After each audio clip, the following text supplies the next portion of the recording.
Commençons donc ce cours avec la première partie que j'ai intitulée Réalisme et scepticisme. C'est dans la sous-partie sur le scepticisme qu'on va trouver véritablement des arguments de nature philosophique. Qu'est-ce donc que le réalisme? Il s'agit d'une attitude naturelle, pour reprendre l'expression de Husserl, et qui consiste à penser que la sensation nous donne un accès sûr, direct et immédiat à la réalité. J'en profite ici pour distinguer vérité et réalité. La réalité est l'objet d'une sensation, quand la vérité est l'objet d'une pensée. L'attitude réaliste articule, croise deux critères de vérité. Le premier critère est de nature formelle et je le réduirai à la proposition d'Aristote en métaphysique gamma qui parle du principe de non-contradiction. De deux propositions contradictoires, l'une est nécessairement vraie et l'autre est nécessairement fausse. L'autre critère de vérité est le critère matériel, qui renvoie au principe de vérité-correspondance énoncé précédemment. Ce que je pense est vrai si et seulement si cela correspond, si cela est conforme à ce qui se passe à l'extérieur de moi. Et l'attitude réaliste possède un certain nombre d'avantages, déjà parce qu'elle ne contredit pas le sens commun. Au contraire, il s'accorde parfaitement avec lui. C'est-à-dire que tout le monde, ou à peu près tout le monde, je pense, estime que le monde est là avant nous, c'est-à-dire personne ne pense que le monde a commencé à exister à partir de notre date de naissance. Tout le monde pense également que le monde sera là après nous, que l'univers, la Terre, les autres seront là après nous, puisque nous rédigeons des testaments. Et enfin, tout le monde estime ordinairement que on voit tous la même chose, à part peut-être ceux que nous appelons les fous. Je vais maintenant argumenter pour montrer les failles de la position réaliste. Il s'agit plus d'une croyance que d'une doctrine philosophique comme telle, quoique certains philosophes ont endossé une posture réaliste. Et je vais le faire avec la philosophie sceptique. Qu'est-ce que la philosophie sceptique? Je vais le faire en allant du plus simple, en allant vers le plus essentiel. La philosophie sceptique peut se définir comme étant un antidogmatisme. Qu'est-ce que le dogmatisme? C'est la croyance que l'esprit humain peut parvenir à la vérité et que, tiens, comme par hasard, celui qui prétend philosopher, c'est lui qui atteint la vérité. Tous les autres se trompent, évidemment. Le philosophe sceptique qui a fondé en quelque sorte le mouvement sceptique, c'est Pyrrhon d'Élis, dont il ne nous reste aucun écrit, exactement comme Socrate du reste. Le relais utilisé par Pyrrhon, c'était le doute, c'était la suspension du jugement, époqué en grec, qui consiste à, par exemple, éviter d'utiliser le verbe être, qui tend à donner une consistance ontologique, existentielle en quelque sorte, aux objets qui nous entourent. Mais le doute dans le scepticisme n'est pas une fin, c'est un but, c'est un moyen, un instrument pour parvenir à l'ataraxie, c'est-à-dire à la tranquillité de l'âme. Le doute est donc un moyen de parvenir au bonheur et c'est en effet en lâchant prise par rapport à nos jugements que nous parviendrons peut-être enfin à la paix intérieure. Je crois qu'il y a une vraie sagesse, une vraie profondeur dans cette philosophie. Je présente ici quelques tropes d'Énésidème. Il y en a 10, je vais en extraire 5 qui me paraissent les plus significatifs. Un trope, c'est un argument de nature sceptique qui consiste à nous faire douter. À nous faire douter de quoi? Que la sensation nous permettrait d'accéder à quelque chose comme la réalité d'une manière absolue et inconditionnelle. Le premier trope est la variété des animaux. Les animaux possèdent des organes sensoriels qui sont différents des nôtres. Il y a donc tout lieu de supposer que la manière dont ils perçoivent le monde est différente de la nôtre. Or, comme le dit Énésidème, de quel droit supposer que nos perceptions sont plus conformes à la nature des choses que celles des animaux? Autrement dit, nous sommes condamnés à l'anthropomorphisme, c'est-à-dire à conférer des formes humaines à ce qui n'est pas humain. Autrement dit, Protagoras, le sophiste, de manière assez étonnante, avait raison de dire que l'homme est la mesure de toute chose, sauf que nous ne sommes absolument pas en droit de dire que c'est une mesure véritable, authentique. Il s'agit d'une mesure humaine, trop humaine. Deuxième trope, celui du désaccord entre les êtres humains. Oui, supposons que les êtres humains aient accès à la réalité. Eh bien, ce trope nous rapporte que c'est quelque chose que nous avons tous vécu déjà, que nous avons tous expérimenté, eh bien que les êtres humains ne sont pas d'accord entre eux. Il n'y a pas une réalité humaine, il y a différents points de vue particulier, personnel sur les réalités. Par exemple, celui qui souffre de ce qu'on appelle le daltonisme, le terme de souffrance n'est peut-être pas adapté du reste, mais celui qui donc est daltonien, eh bien ne verra pas les couleurs de la même façon que celui qui n'est pas daltonien, sans qu'on soit en droit de dire que, eh bien il y en a un qui a raison et l'autre qui a tort. L'exemple que donnaient les sceptiques de l'Antiquité, c'est l'exemple de Démophon. C'est quelqu'un qui grelottait de froid au soleil et qui se réchauffait à l'ombre.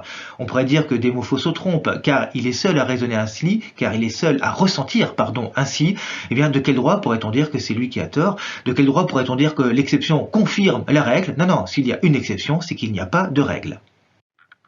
Supposons qu'un être humain, par hypothèse, eh bien, ait accès à la réalité, ce sera par lequel de ses sens. En effet, les sens nous livrent des informations hétérogènes, et le goût n'a rien à voir avec la vue ou l'odorat.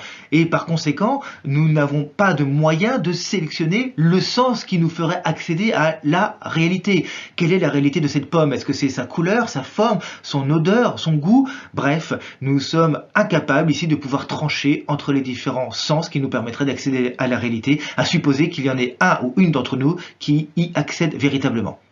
Et là, on en arrive au trope de la disposition. Supposons qu'il y ait un sens qui nous fasse accéder à la réalité pour un individu humain. Eh bien, ce sens, verra les informations changer en fonction de la disposition dans laquelle il se trouve. C'est-à-dire, suivant que nous sommes malades ou bien portants, nous ne voyons pas les mêmes choses. Prenons l'exemple de la jaunisse, par exemple. Prenons l'exemple de la jalousie, de la passion amoureuse. Nous ne voyons pas les mêmes choses suivant l'état dans lequel nous nous trouvons. C'est le quatrième trope, à savoir celui des dispositions. Le dernier trope de cette présentation, enfin, le mode de vie et les cultures. Ce que nous voyons, ce que nous pensons, ce que nous ressentons même est déterminé par la culture à laquelle nous appartenons. Pascal écrivait en ce sens « Vérité au-delà des Pyrénées, erreur en deçà ». Quelles que soient les valeurs auxquelles nous croyons et que nous prenons spontanément comme étant des valeurs absolues, eh bien, elles sont déterminées par la culture à laquelle nous appartenons. Pensons à la justice, par exemple, ou encore à la beauté. Pascal écrivait en ce sens « La mode même et les pays règlent ce que l'on appelle beauté ». Nous avons donc là des arguments extrêmement forts pour nous faire douter que la sensation nous fasse accéder à quelque chose comme la réalité. Et j'en profite pour souligner un contresens que l'on fait souvent sur le scepticisme. Ce contresens consiste à dire que le sceptique se méfie de l'apparence. C'est absolument faux, puisque le sceptique ne peut pas se méfier de l'apparence, puisqu'il n'y a rien au-delà de l'apparence. Il n'y a donc accès qu'à l'apparence. Et je crois que c'est une calomnie que l'on a fait du scepticisme que de présenter Pyrrhon, par exemple, comme quelqu'un qui se défiait des apparences, considérant qu'elles étaient des illusions, et qui, par exemple, évitait de mourir parce que ses amis l'empêchaient de tomber dans un précipice. Non, ce n'est pas le cas. Pyrrhon, comme le rappelle Diogène Laërce, est mort à 80 ans. C'est bien qu'il faisait confiance en quelque sorte aux apparences, parce que nous n'avons pas le choix. Il n'y a que les apparences. Le scepticisme consiste à douter d'une réalité qu'il y aurait en quelque sorte derrière les apparences. Il consiste à douter de toute forme de pensée métaphysique qui pense qu'il y aurait un être en tant qu'être ou qu'il y aurait un être au-delà des choses sensibles, au-delà des apparences. Passons au dernier groupe de tropes, à savoir les tropes d'Agrippa. Alors je ne vous cache pas l'admiration que j'ai pour ces arguments qui constituent d'après moi le joyau de la pensée sceptique et son argumentation me paraît vraiment extrêmement puissante. Premier trope, le désaccord. Sur tous les sujets, le désaccord est possible. D'ailleurs, la preuve c'est que si vous êtes en désaccord avec cette proposition, merci, vous venez de le renforcer. Le deuxième trope, nous l'avons déjà repéré, il s'agit de la régression à l'infini. Le seul moyen de sortir du désaccord consiste à présenter une démonstration. Oui, mais cette démonstration s'appuie sur des prémices qu'il faudra elle-même démontrer. Et ce qui s'appuie sur des prémices qu'il faudra elle-même démontrer, et ce, à l'infini. Les sceptiques avaient une formule pour présenter cela, ils disaient « prouve ta preuve ». Il faut arrêter la régression à l'infini. D'où le troisième trope, l'hypothèse. Par hypothèse, on va dire que cette proposition est vraie. Oui, mais vous sentez instantanément le problème avec cette réponse. C'est que cette hypothèse est gratuite et arbitraire. Pourquoi celle-là plutôt qu'une autre? Le seul moyen qu'on aurait de valider l'hypothèse, eh bien, serait de la démontrer et hop, on retourne dans la régression à l'infini. Le quatrième trope est sans aucun doute le plus subtil. Il s'agit du diallèle qui consiste à présupposer ce que l'on veut démontrer. Autrement dit, on fait semblant de découvrir quelque chose qu'on avait caché au préalable dans les prémices. Autrement dit, on croit avoir avancé alors qu'on n'a fait qu'un 360 degrés. Exactement comme les Dupont et Dupont dans Tintin au pays de l'or noir, qui trouvent les traces de leur propre voiture et qui pensent en fait avoir trouvé un chemin qui va les mener en fait toujours au même point de départ.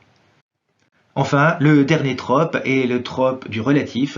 Quand bien même on parviendrait un jour à trouver un accord, rappelons-nous que cet accord ne serait jamais qu'une opinion, sujette potentiellement à un désaccord à l'avenir, et hop, on réenchaîne les tropes en question.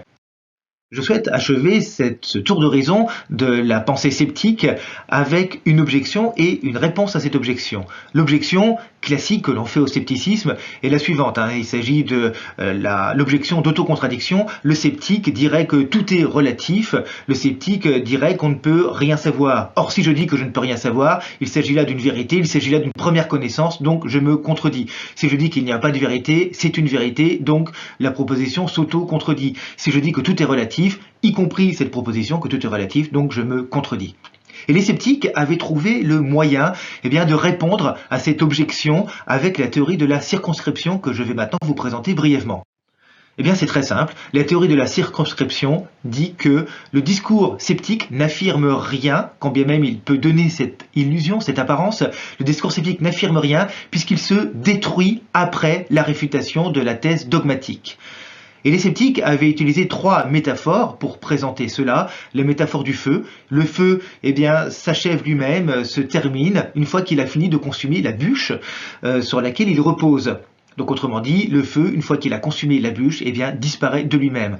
De même pour le purgatif. Alors je vous ai pas mis une image violente du purgatif, mais le purgatif, c'est un remède que l'on prend qui nous permet de vomir en quelque sorte un élément toxique par exemple. Le purgatif, il est vomi avec l'élément que l'on recrache, il disparaît donc, il n'affirme rien, il ne reste pas dans le corps. Et de même, dernière image utilisée par les sceptiques, imaginez un être humain, un homme qui monte à une échelle et qui, une fois qu'il s'est servi de l'échelle, la fait tomber. Le discours sceptique fait exactement la même chose, il réfute sans jamais rien affirmer, sans que son propos soit censé, demeurer après la réfutation. Je souhaite conclure sur le scepticisme avec les propositions de 2 philosophes qui ne sont pas des sceptiques à strictement parler, mais qui nourrissent la pensée sceptique. Le premier philosophe, c'est Héraclite d'Éphèse, un philosophe présocratique qui est l'auteur d'au moins 2 formules absolument remarquables, à savoir « tout devient et rien ne demeure », rien n'est stable dans le monde, pas même le diamant, puisque le diamant c'est du carbone, si on le soumet à une forte combustion, il va se transformer en CO2.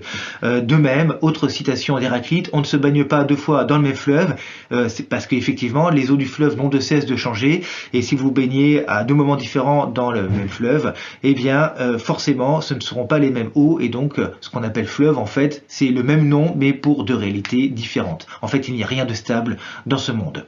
Et c'est vrai d'ailleurs au point de vue physique, mais également au point de vue mental. C'est-à-dire qu'on ne passe jamais 2 fois exactement par le même sentiment, et on pourrait même dire que nos idées, quand bien même on a l'impression qu'elles sont les mêmes, sont un petit peu différentes, sont subtilement différentes de manière nuancée, même si le langage peine en quelque sorte à représenter ces différences.